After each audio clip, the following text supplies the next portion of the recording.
Eh bien, bonjour à tous, c'est Thomas. On se retrouve aujourd'hui pour une nouvelle vidéo.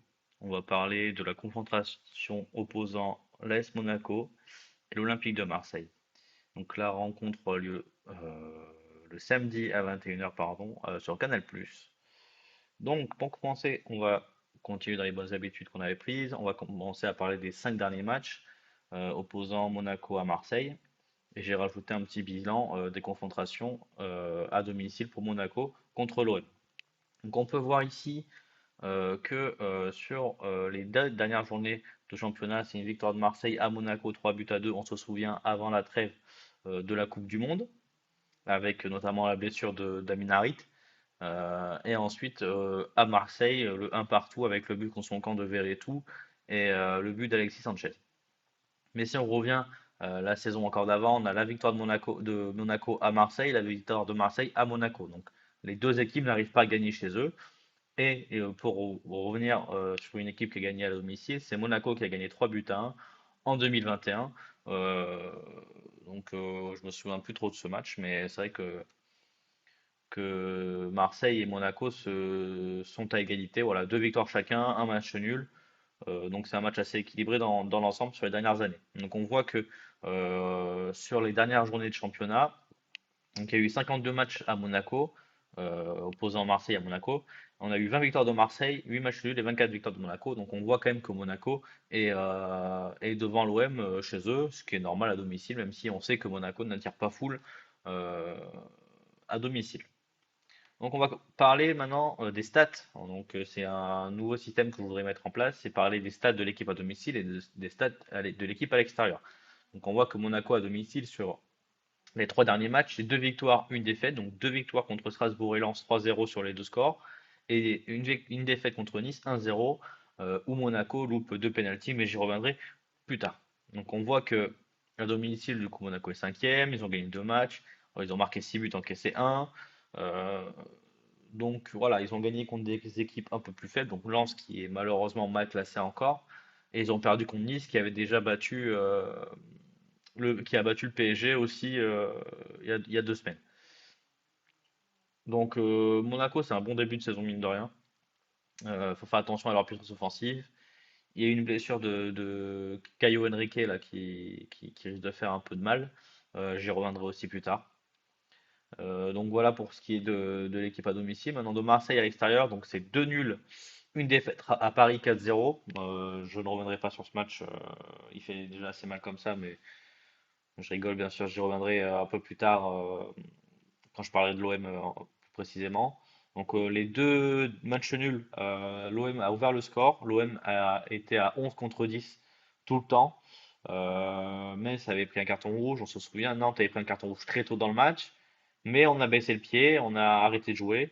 Et au final, voilà, c'est 2 victoires qu'on doit prendre. Il y a 2 matchs nuls et contre Paris, rien à dire, 4-0. Donc c'est 2 points pris sur 9 possibles. On voit 7 buts encaissés, 3 buts marqués, donc on marque des buts. Bon, sauf contre le PSG, on en encaisse beaucoup. Bon, après, le match contre le PSG fausse tout, bien sûr, hein, 4 buts encaissés en un match. Voilà. Avant ce match-là, Marseille était la meilleure défense de Ligue 1. Maintenant, c'est plus le cas, donc ça peut aller vite. Mais on voit que quand Marseille est rentré dans un concurrent direct, tout de suite, ça s'est effondré. Mais il y a eu pas mal de changements depuis, on va y revenir. Donc Monaco, on va parler de leur dernière journée à domicile contre l'OGC Nice. Et on voit que Monaco perd 1-0 avec un but de Boga à la 91e. 2 pénaltys complètement loupés pour moi par Balogun qui tire très mal. Tu peux louper le premier. Quand tu as le deuxième, ben, pour moi, tu laisses la place à quelqu'un d'autre. Ben Yedder n'était pas là pour les tirer. Du coup, c'est Balogun qui s'en charge. Malheureusement, c'est deux loupés. Monaco et les actions. Monaco a tapé les poteaux, les transversales. Mais Nice a été plus précis dans le dernier geste. Et c'est ce qui fait du bien aux Niçois sur ce début de saison, avec notamment cette victoire-là et cette grosse victoire face au PSG. Donc voilà, donc Monaco était parmi les premiers, avec cette défaite, son cinquième de Ligue 1 si je m'abuse. Voilà. Donc, comme je vous l'ai dit, on va passer sur la compo de Monaco. J'ai un peu changé le format. Là, on va parler vraiment d'une équipe en particulier, plus de l'autre. Donc pour Monaco, on a une mauvaise nouvelle avec du coup la blessure de Caio Henrique et c'est, je crois, c'est ligament croisé, donc fin de saison pour lui. Donc on voit la compo du dernier match avec Kon dans les buts, une défense à 3 avec Magassa, Zakaria et Singo. Deux pistons gauche, enfin un piston gauche, un piston droit avec Sao Henrique et Anderson. On pense que Caio Henrique va être remplacé par Jacobs. C'est à prendre avec des pincettes. On ne sait pas si Monaco va changer de dispositif du coup avec ses blessures ou pas. Ça m'étonnerait, donc je pense plus que Jacobs prendra du coup ce couloir gauche avec deux milieux de terrain très costauds, très endurants avec Camara et Fofana. Deux numéros 10, Golovin et Minamino. Et un buteur, Ben Yedder, qui n'a pas joué le dernier match, c'est Balogun qui l'a joué. À voir si Ben Yedder est sur le terrain face à Marseille samedi soir. Donc on retrouve Golovin sur ce poste de numéro 10 avec Minamino. Je trouve que c'est deux profils qui se complètent assez bien. On a Golovin qui est un joueur de ballon, qui n'a pas peur aussi de prendre les espaces quand il le faut. Voilà, donc c'est un bon tireur de coup de pied arrêté aussi. Donc je trouve que c'est le joueur dangereux dans Monaco sur ce début de saison. Donc voilà pour Monaco. En termes de changement, comme je vous l'ai dit, il n'y a que Jacobs qui prendra la place de Caio Henrique pour blessure et Ben Yedder pour interrogation. Est-ce qu'il va remettre Balogun après son match catastrophique face à Nice? À voir. Maintenant parlons de l'OM. Défaite 4 buts à 0 au parc avec un but d'Hakimi sur un coup franc pour moi imaginaire.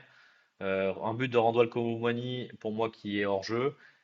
Et deux buts de Gonzalo Ramos, là, il n'y a rien à y faire. Voilà. Mais même si pour moi l'arbitrage n'a pas été au niveau, Marseille n'a pas été au niveau, le PSG a été au niveau, il n'y a rien à dire. Le PSG a clairement battu l'OM sur le terrain. Voilà, il manquait de caractère à cette équipe de Marseille.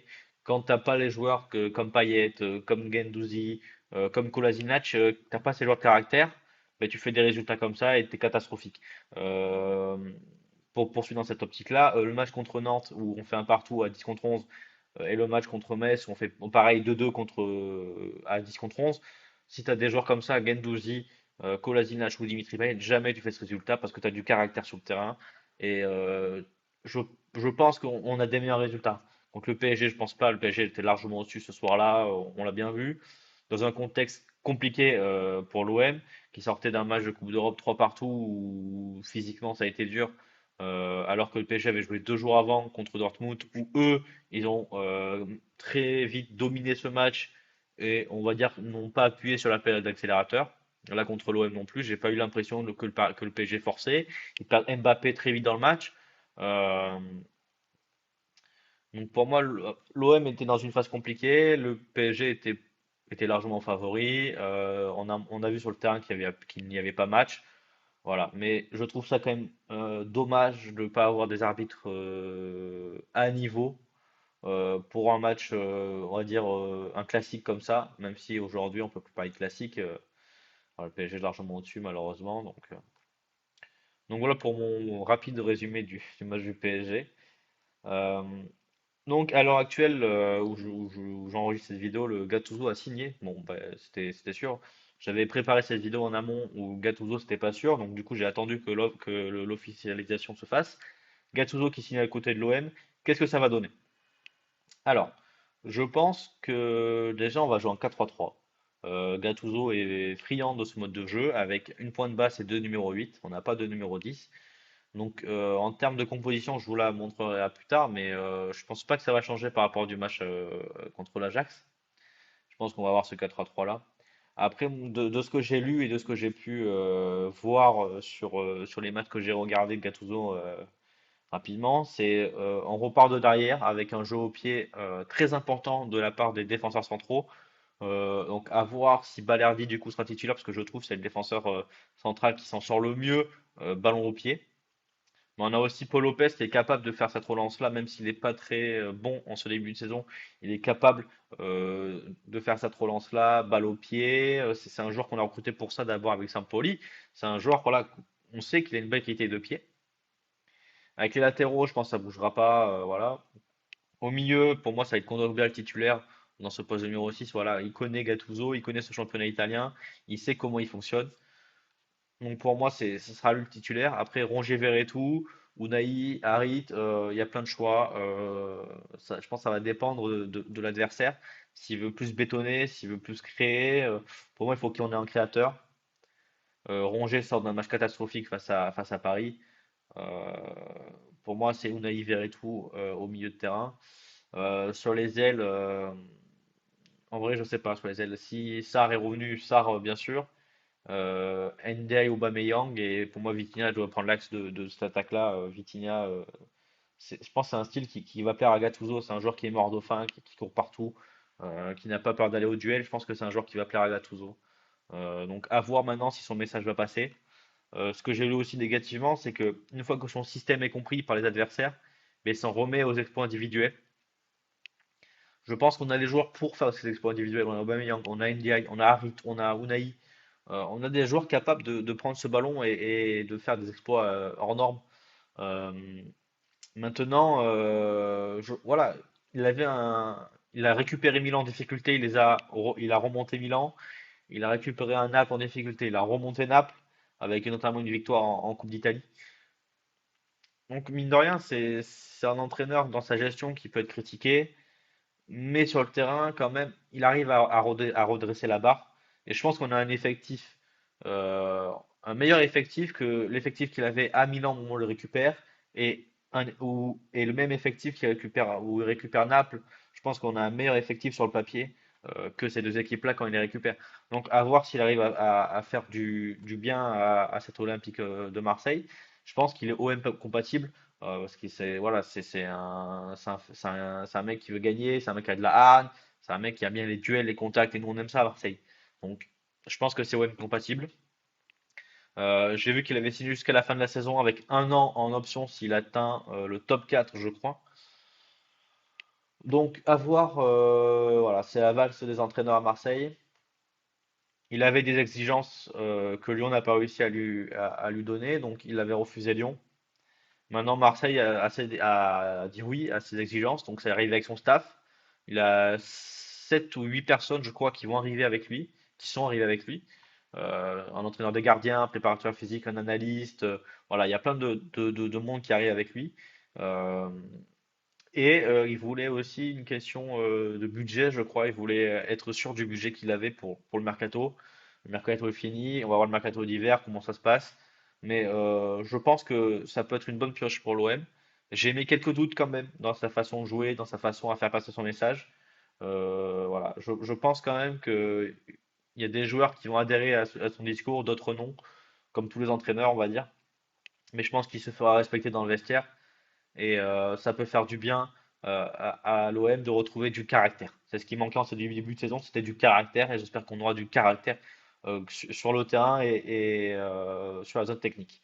C'est ce que j'aimais bien avec Tudor l'année dernière, c'est que au moins Tudor, on sentait qu'il était là sur le terrain. C'était pas juste un mec voilà, qui était là pour faire de la figuration. Il était là sur le terrain et il se donnait à fond, quoi.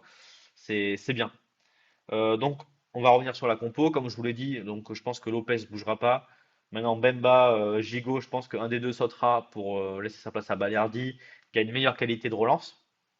Klos et Renan Lodi en défenseurs latéraux, ça bougera pas. Très bon début de saison des deux. Lodi qui a été un peu moins bien face au PSG, mais bon, en face c'était Hakimi Dembélé, c'est très dur de résister. Klos a fait un plutôt bon match. Il a apporté offensivement, il a été bon défensivement. Donc voilà. Ensuite, les trois milieux, je pense, ça va être Kondogbia en poste de numéro 6 et en deux numéro 8 Unai et Veretout. Je pense pas que Rongier va jouer parce que après, c'est le capitaine de l'OM. Mais vu le dernier match qu'il a fait, c'est pas possible. Il faut qu'on ait un joueur qui a du ballon et on a vu Rongier trop perdre de ballon facile et c'est trop dur pour lui ce niveau-là d'exigence. Physiquement, il est là, c'est ce qu'on lui demande, mais on veut un créateur aussi. On veut pas. Alors on a déjà Kondogbia pour l'aspect physique et récupération. À côté, on a besoin de créateurs et Rongier, malheureusement, n'a pas ce profil-là. Et offensivement, Harit Ndiaye sur les côtés, Harit Sarr sur les côtés, Harit Aubameyang sur les côtés, Aubameyang Ndiaye. Voilà, il y a plein de solutions. Et devant, pour moi, Vitinha doit prendre cette place de numéro 9. faut lui donner de la confiance, faut le faire jouer. Il nous l'a prouvé que voilà, même s'il a beaucoup de loupés, notamment contre le PSG où cette tête tape la barre, ce 2 contre 1 avec Marquinhos, il a des axes de progression énormes. Il y a Papin qui est avec lui, il progresse avec lui. Voilà, je pense qu'il faut donner sa chance maintenant à Vitinha, il faut lui laisser le temps, il faut le faire jouer. C'est important qu'il joue. On a Aubameyang, il n'a pas encore planté en Ligue 1, il a marqué 4 buts, 4 buts en Europe, pardon, 2 en Champions League et 2 en Europa. Voilà, mais il nous faut Vitinha devant. Après, Vitinha, si en 4-3-3 il est pas bon, il préfère avoir un autre joueur à côté de lui. Voilà, il faut voir comment va jouer Gattuso, comment les joueurs vont s'habituer à ce style de jeu.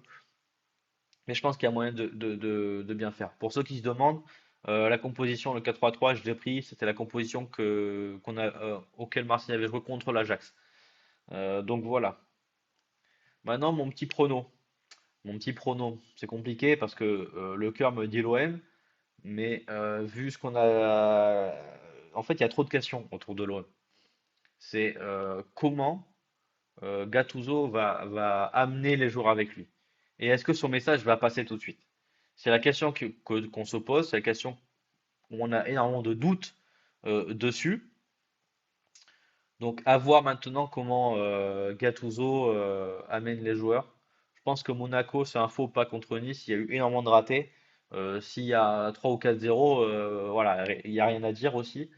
Donc voilà, je pense que on sait que Marseille, les supporters vont se déplacer. On sait toujours que Monaco, quand ils reçoivent Marseille, à chaque fois, il y a du monde dans les tribunes, notamment qui sont pour l'Olympique de Marseille. Est-ce que ça va jouer? Les deux derniers matchs de Marseille à Monaco, c'est deux victoires de Marseille avec trois buts marqués et deux encaissés.